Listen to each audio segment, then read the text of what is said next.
Un mari qui tape sa femme et une femme qui continue à rester dans ce genre de couple, est-ce qu'on peut exprimer de la gratitude dans un couple pareil?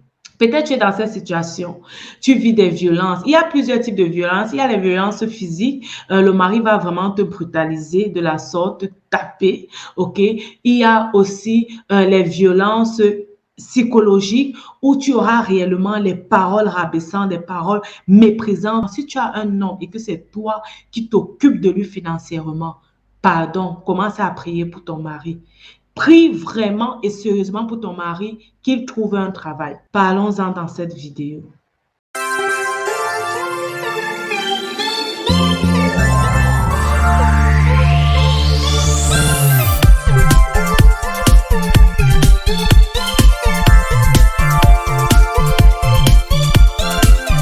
Salut, salut, bienvenue dans cette nouvelle émission. Nous sommes sur Vie de gratitude et sur cette chaîne, je partage avec toi les astuces qui vont te permettre de vivre une vie épanouie sur le plan spirituel, une vie épanouie sur le plan familial et une vie épanouie sur le plan financier. Si tu es là pour la première fois, je t'encourage à t'abonner, surtout si tu veux vivre dans la gratitude et avoir une vie épanouie au quotidien. Aujourd'hui, nous allons parler de violence conjugale. Nous allons parler réellement de ces couples-là où les hommes tapent leurs femmes, de ces femmes-là qui se laissent réellement mépriser et abuser dans le mariage par leur mari. En fait, nous sommes tous sur les réseaux sociaux et vous avez écouté l'histoire de cette chanteuse nigériane, Maman Osinachi, qui a été tuée, oui, c'est difficile, qui a été tuée par son mari, ok, à cause des multiples coups qu'il faisait sur elle, des multiples brutalités qu'il exerçait dans le foyer sur sa femme. Et cette histoire, réellement, on en parle dans les réseaux sociaux, ok? Et je me suis demandé jusqu'à quand est-ce que nous allons nous laisser mépriser, nous allons nous laisser piétiner, nous allons nous laisser écraser par les maris. Ce qui est triste, ce qui est encore triste, c'est que ce sont des enfants de Dieu. On est ici, on parle d'un mari pasteur et nous connaissons cette chantre qui nous a bénis au travers du talent que Dieu avait mis en elle. Est-ce que c'est réellement le plan de Dieu pour elle qu'elle meure dans ce genre de situation? Est-ce que dans un couple pareil, on peut réellement exprimer de la gratitude? Est-ce que dans un couple pareil, on peut réellement avoir une vie de reconnaissance? Je crois que c'est difficile et je crois réellement que c'est difficile. Nous allons voir tout au long de cette vidéo, autant pour moi, ce qui peut amener une femme à rester dans ce genre de situation. Et nous allons également voir ce qui peut amener un homme à brutaliser sa femme. En fait, l'objectif ici, c'est d'éveiller nos consciences et de comprendre aussi, en fait, le plan de Dieu pour nous. Dieu ne désire pas que nous mourons précipités, ok? Nous sommes sur cette terre pour accomplir une destinée. Nous sommes là réellement pour amener la lumière. Et cette chante, nous savons, elle a amené la lumière, elle a impacté beaucoup de vies. Mais quelles sont les raisons qui peuvent amener une femme à rester dans ce genre de foyer? Nous avons suivi de plusieurs autres personnes qui ont partagé cette histoire, que cette femme, elle croyait toujours que son mari devait changer. Et c'est sûr qu'elle priait pour son mari, parce que croire que le mari va changer, ça veut dire qu'elle priait pour son mari et elle s'attendait réellement à un miracle, ok? Peut-être tu es dans cette situation, tu vis des violences. Il y a plusieurs types de violences. Il y a les violences physiques. Le mari va vraiment te brutaliser de la sorte, te taper, ok? Il y a aussi les violences psychologiques où tu auras réellement les paroles rabaissantes, des paroles méprisantes, où le mari va venir t'écraser, te diminuer dans sa façon de parler. certaines personnes, comme c'est le cas de cette femme, elle a cru que son mari devait changer. Certaines personnes voient aussi que c'est la soumission. Être soumise, on a dit que l'homme c'est le chef et l'homme peut te traiter comme il veut parce qu'il est le chef et il va réellement te mépriser, te taper, te rabaisser, t'insulter, te diminuer pour que tu sois toujours comme sous son joug en fait, sous son joug. Dieu nous a libérés au travers de la mort de Jésus. Nous sommes libérés et personne n'a le droit de nous garder esclaves. Personne n'a le droit de nous garder prisonniers. OK?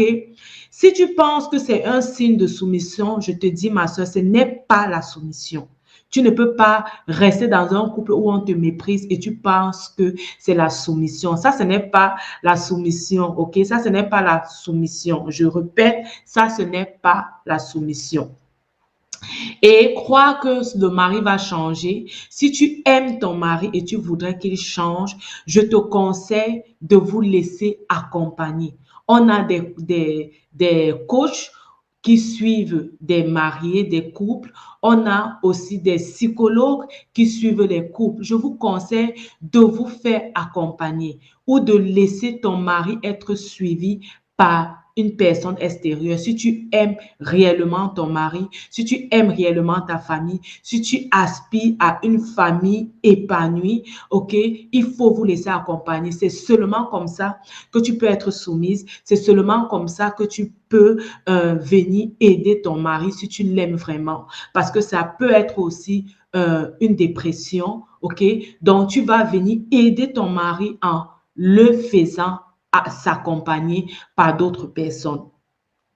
Tu vas aussi aider tes enfants parce que quand une situation comme ça se passe, on va aller dans YouTube. Je suis formatrice et au cours des formations, j'ai l'habitude de partager mon écran et de montrer en fait les choses pratico-pratiques à mes étudiants.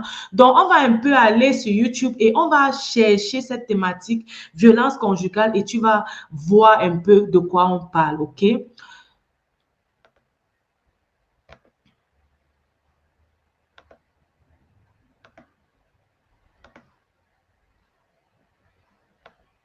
Très bien. Donc, nous sommes là sur mon YouTube. Je vais t'écrire violence conjugale.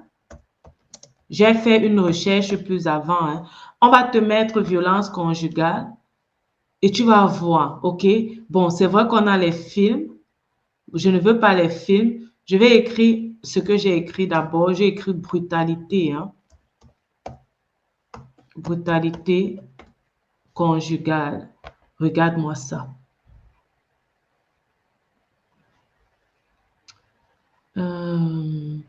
Regarde-moi ça. Violence conjugale. Regarde cette femme.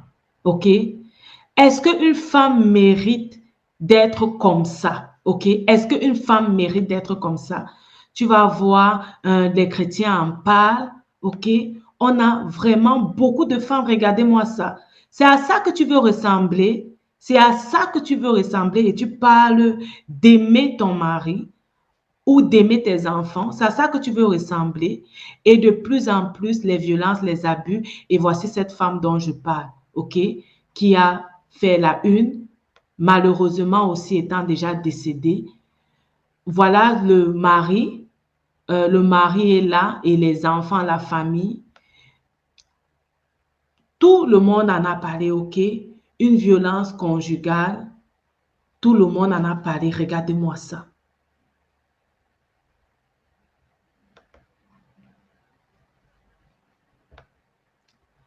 En fait, je te montre ces choses pour te montrer en fait que c'est grave, c'est grave, c'est grave.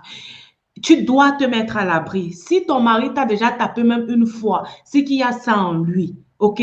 Donc, tu dois chercher l'aide et tu dois te mettre à l'abri, mettre tes enfants à l'abri. Ne laisse pas tes enfants orphelins parce que tu as épousé un homme qui ne sait pas se maîtriser. Quand Jésus dit que l'homme doit aimer la femme au point de se sacrifier pour elle, comme Christ a aimé l'Église, je crois que les hommes n'ont pas encore compris réellement cette partie-là. Et je prie Dieu que vraiment les hommes qui me suivent sur cette chaîne, que vous puissiez comprendre cette partie-là. Christ s'est sacrifié, c'est Christ qui a porté les coups pour l'Église. C'est Christ qui a été percé à la croix pour l'Église. C'est le sang de Christ qui a été versé à la croix pour l'Église. OK?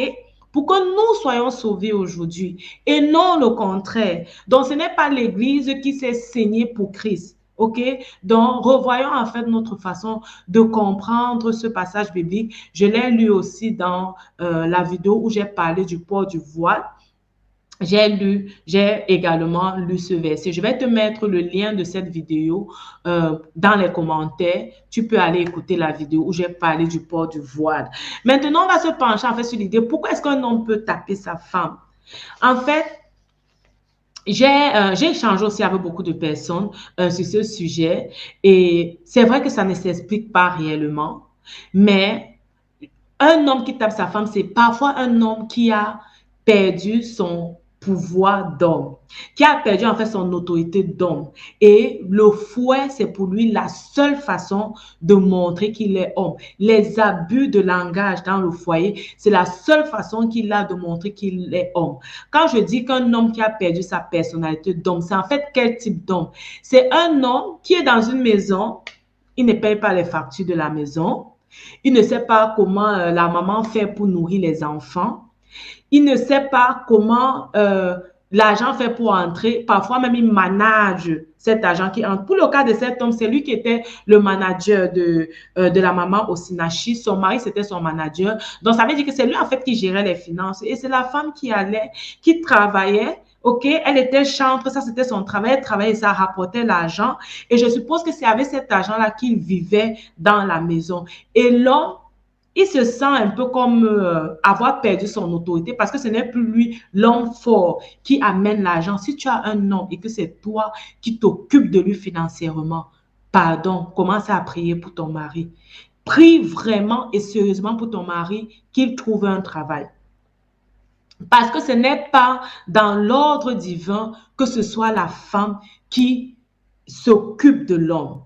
Quand tu t'occupes de ton mari, tu l'amoindris, tu le rabaisses, tu diminues sa valeur d'homme, sa sensibilité d'homme.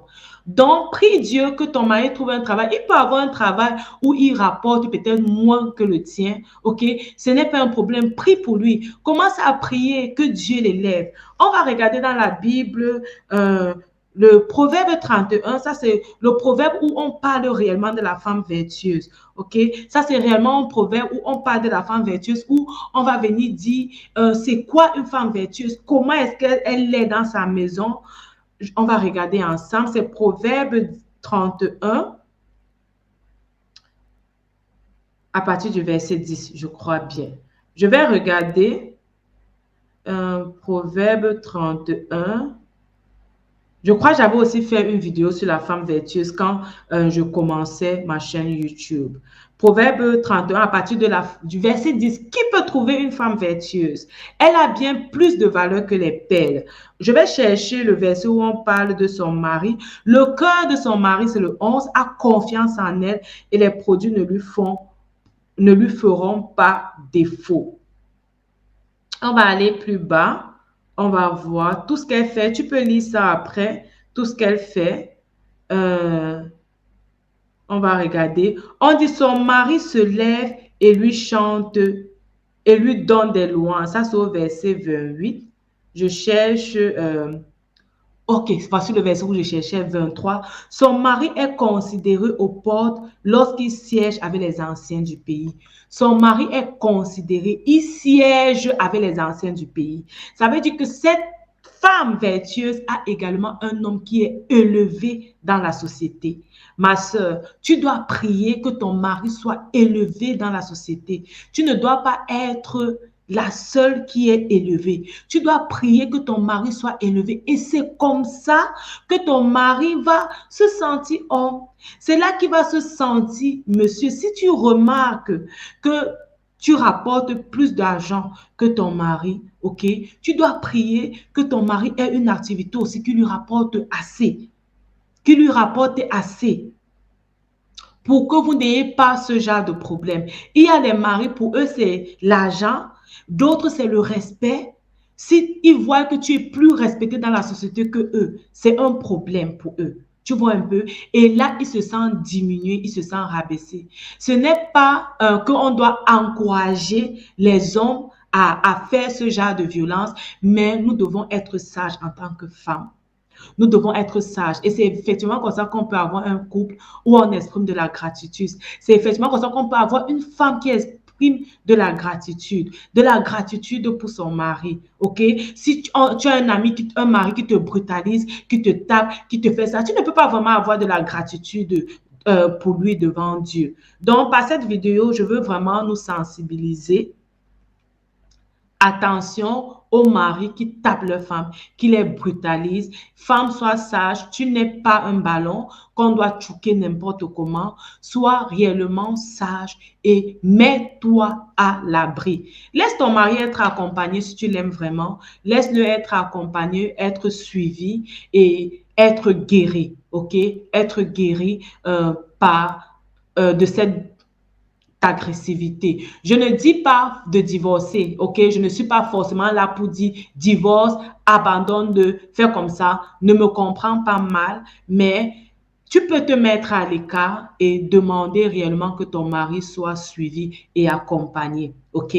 Alors, tu peux continuer de me suivre en t'abonnant sur ma page YouTube Vie de gratitude. Je suis Myriam Tapso, je suis formatrice média et motivatrice spirituelle. Si tu veux avoir l'une de mes formations ou être plus informé sur les formations que je propose dans le digital pour te permettre d'accroître ta visibilité en ligne et d'avoir plus de clients, de faire connaître ton produit ou tes services, suis-moi sur ma page Facebook, Myriam Tapso, motivatrice spirituelle et formatrice média. J'espère que tu as pu tirer quelque chose de cette vidéo. Soyons des femmes sages, soyons des femmes qui bâtissent leur maison. Que Dieu vous bénisse et rappelle-toi, ta vie, c'est un don de Dieu et la façon dont tu la vis, c'est un don que tu fais à Dieu. À la prochaine. N'oublie pas de t'abonner sur Vie de gratitude. Bye bye.